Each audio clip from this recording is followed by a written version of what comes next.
আসসালামু আলাইকুম প্রিয় দর্শক, অন্য মঞ্চের আলাপচারিতায় আপনাদের সকলকে আমন্ত্রণ জানাচ্ছি। গত 4 ডিসেম্বর ভারতে দুদিনের সফরে এসেছিলেন রাশিয়ার প্রেসিডেন্ট ভ্লাদিমির পুতিন এবং তিনি গতকাল ফিরে গিয়েছেন। এই সফর নিয়ে উপমহাদেশে এবং বিশ্বব্যাপী বেশ আলোচনা হচ্ছে, কারণ যে মুহূর্তে ভারতকে আমরা দেখেছি আমেরিকার সাথে প্রতিরক্ষা চুক্তি সাইন করতে, 10 বছরের একটা চুক্তি, এবং যখন তার আগের কথা আপনাদের মনে আছে, যখন সাংহাই কোঅপারেশনের সম্মেলনে রাশিয়ার পুতিন, চীনের প্রেসিডেন্ট এবং ভারতের প্রধানমন্ত্রী তিনজন যখন মিটিং করেছিল, এবং সেই মিটিং এ আপনারা তখন জানেন যে এই রাশিয়া, চীন, ইন্ডিয়ার একটা জোটের কথা বলা হচ্ছিল, ব্রিক্স কে অ্যাক্টিভ করার কথা বলা হচ্ছিল, এবং বিশ্ব রাজনীতিতে আমেরিকার প্রতিপক্ষ হিসেবে এই জোটগুলো যখন দাঁড়াবার একটা সম্ভাবনা তৈরি হচ্ছিল, তখন কিন্তু আমেরিকা উদ্যোগী হয়েছে ভারতের সাথে সম্পর্ক ইমপ্রুভ করার জন্য। এবং তারই ফলশ্রুতিতে আপনারা দেখেছেন 10 বছরের জন্য একটা ডিফেন্স ট্রিটি সাইন হয়েছে। ভারতের সাথে আমেরিকার বাণিজ্য চুক্তিটা মোরলেস সেট হয়ে গেছে, কিছু কিছু বিষয় বাকি আছে, এবং ভারতের সাথে আমেরিকার যখন যে আলোচনাগুলো হয় সেখানে বাংলাদেশ বিষয়টা থাকে, এবং বাংলাদেশের বিষয়ে ভারতের যে প্রত্যাশাগুলো সেগুলো নিয়ে আলোচনা করে, এবং অনেক সময় বাংলাদেশের কারণে এই আমেরিকা ভারতের চুক্তিগুলো একটু ডিলেড হয়। তো এই পুতিন যখন চলে গেছেন গতকাল, আজকেই আবার আমেরিকার থেকে একটা বাণিজ্য প্রতিনিধি দলের দিল্লিতে আসার কথা। তার মানে পুতিনের এই সফরটা আপনারা দেখেছেন, মানে পুতিনের এবং মোদির সম্পর্কটা কিন্তু, মানে যদি বলি রাশিয়া এবং ভারতের সম্পর্কটা, এই সম্পর্কটা ঐতিহাসিক। এবং পুতিন কিন্তু সংবাদ সম্মেলনে বলেছে যে বিগত দিনে ভারত অনেক ইমপ্রুভ করেছে, ভারতের অনেক কিছু বদলে গেছে, কিন্তু যে জিনিসটা চেঞ্জ হয়নি সেটা হলো ভারত এবং রাশিয়ার বন্ধুত্ব, এবং এটা সময়ের সাথে সাথে আরো গভীর হয়েছে।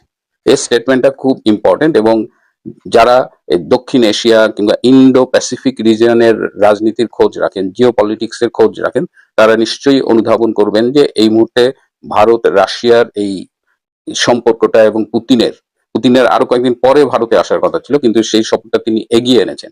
এবং এখানে দুই দেশের মধ্যে যে প্রতিরক্ষা বিষয়ক চুক্তিগুলো হয়েছে, এবং সেটা আরো গভীর হয়েছে, এবং রাশিয়া এই সামরিক সরঞ্জাম তৈরির টেকনোলজি গুলো কিন্তু ভারতকে হস্তান্তরে সম্মত হয়েছেন। তার মানে এই যে রাশিয়ার যত সামরিক সরঞ্জাম আছে সেগুলোর know how make in India এই প্রজেক্টের আন্ডারে ভারতে তৈরি হবে, এবং রাশিয়ান আর্মস, এটার যে মেইনটেনেন্স এর জন্য যে প্রযুক্তি সেটা ভারত তৈরি করবে। এবং ইন্ডিয়া কিন্তু রাশিয়ার থেকে প্রচুর আর্মস কেনে, এবং তাদের যে আকাশ প্রতিরক্ষা ব্যবস্থা S-400 সেটাও কিন্তু রাশিয়া থেকে এনেছে। এবং সম্প্রতি গত মে মাসে যে অপারেশন সিন্দুর হলো, ভারত যখন পাকিস্তানকে আক্রমণ করলো, তখন কিন্তু এই রাশিয়ার নির্মিত S-400 এবং রাশিয়ার অনেক ক্ষেপণাস্ত্রই ভারত সাফল্যের সাথে ব্যবহার করেছে। তো এই সময়ে এই বিশ্ব রাজনীতিতে এই পুতিনের ভারত সফরটা অত্যন্ত গুরুত্বপূর্ণ, এবং বিশ্বে যে একটা রাজনৈতিক ভারসাম্য বজায় রাখার জায়গাটায় ভারত কিন্তু নিজেকে স্থাপন করেছে। অর্থাৎ ভারত, আমেরিকা, রাশিয়া এদের মধ্যে যে একটা ভারসাম্য বজায় রাখার যে জায়গাটা, সেই জায়গাটা ভারত এখন পালন করছে, এবং ইটস ভেরি ইম্পর্টেন্ট। এবং দেখেন রাশিয়ার সাথে ঘনিষ্ঠতার সাথে সাথে আমেরিকাও কিন্তু বসে নেই, আমেরিকাও ভারতের সাথে তাদের সম্পর্ক ইমপ্রুভ করছে। এবং ট্যারিফ নিয়ে মাঝখানে এই যে ভারতের ট্যারিফ প্রায় 50% বাড়িয়ে দিয়েছিল, ফলে একটা টান টান উত্তেজনাকর পরিস্থিতি শুরু হয়েছিল, এবং সেই সময় ট্রাম্পের অ্যাডভাইজাররা তাকে অ্যাডভাইস দিয়েছিল যে ভারতের সাথে এই পায়ে পা লাগিয়ে ঝগড়া করে তাদের আসলে খুব বেশি লাভ নেই। এবং তখনই ট্রাম্প কিন্তু তার পলিসি চেঞ্জ করে এবং ভারতের কাছে আবার বন্ধুত্বের হাত বাড়িয়ে দেয়, এবং বলেছিল, ট্রাম্পের, আপনাদের সেই কথাটা মনে আছে, ট্রাম্প বলেছিল যে এই মুহূর্তে আপনারা হয়তো আমাকে পছন্দ করেন না, কিন্তু অচিরেই ভারতের মানুষ আমাকে পছন্দ করবে। এবং ট্রাম্প প্যারালালি পাকিস্তানের সাথেও ভালো সম্পর্ক করেছে, কিন্তু এটাকে বলা যায় যে পাকিস্তান হলো আমেরিকার লাঠিয়াল আর ভারত হলো আমেরিকার বন্ধু। এখন এই সফরে, পুতিনের সফরে, বাংলাদেশের প্রধানমন্ত্রী শেখ হাসিনার সাথে পুতিনের সাক্ষাৎ হয়েছে কিনা এটা নিয়ে একটা আলোচনা চলছে। তো আমি একদিন সময় নিয়েছি যে পুতিনের সাথে শেখ হাসিনার একটা বৈঠক হয়েছে, এই বৈঠকটা 10 মিনিটের হবার কথা ছিল, কিন্তু এটি আলটিমেটলি 17 মিনিট স্থায়ী ছিল। এবং রাষ্ট্রপতির সাথে দেখা করবার আগে পুতিন শেখ হাসিনার সাথে এই বৈঠকটি করেন, এবং শেখ হাসিনা তাকে 4টি উপহার দেন। একটি তৈলচিত্র উপহার দেন, যেখানে নদীতে নৌকা ভাসছে, তার পাশে ঘাস, মাটি, তারপরে সেখানে রূপপুর বিদ্যুৎ কেন্দ্র, এরকম একটা অয়েল পেন্টিং দিয়েছে। এছাড়া বঙ্গবন্ধুর আত্মজীবনীর ইংরেজি ভার্সন দিয়েছে, একটি নকশি কাঁথা এবং একটি জামদানি শাড়ি উপহার দিয়েছেন পুতিনকে। পুতিনের সাথে শেখ হাসিনার কি আলোচনা হয়েছে এটি আমি আসলে জানতে পারিনি, আমি জানতে চাইও নি। এবং আমাকে এটা বলা হয়েছে যে তাদের ভেতরে কি আলোচনা হয়েছে সেটা জেনে বলার চাইতে সেটা এই মুহূর্তে না বলাটাই বেশি জরুরি। তবে মিটিংটা হয়েছে এবং এই মিটিংটা কিন্তু খুব এটাও একটা মানে আলাদা সিগনিফিকেন্স বহন করে যে এই মুহূর্তে দক্ষিণ এশিয়ায় ভারত এবং রাশিয়ার সম্পর্ক যখন গভীর হচ্ছে, ভারতের সাথে আমেরিকার সম্পর্ক যখন উন্নত হচ্ছে, তখন সেই সম্পর্কের এই যে উন্নতি, এই উন্নতির একটা বেনিফিট কিন্তু আওয়ামী লীগ পাবে। কারণ ভারতের পরীক্ষিত বন্ধু হলো আওয়ামী লীগ।